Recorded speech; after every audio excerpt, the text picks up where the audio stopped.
I keep my son inside a chest. Each morning when I wake up, I open the chest where I keep my son.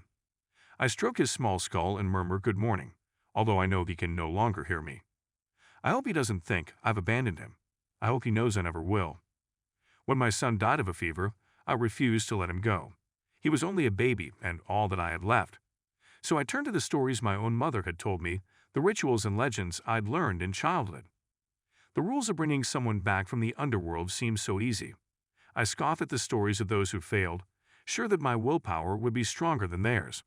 I forced my way through to the fields of night, and I found my son's faint, pale soul. I guided it all the way back to his body, never looking back once. When I saw my son open his eyes again and smile at me, I thought I had made the right choice. He laughed, he ran, he played just as he had before. I even believed I could pretend nothing had happened. Then a few days later, I saw the rot creeping up his skin. At that moment, I realized my mistake. I hadn't restored my son to life. I had only brought his soul back to its corpse. I tried to comfort him as his body swelled and decayed. He wailed day and night in fear as his flesh fell from his bones. Only when his throat rotted away did he stop screaming. I attempted to return to the underworld, to return my son's soul, but the way would not open to me again. I cheated death, and my punishment was to keep what I stole.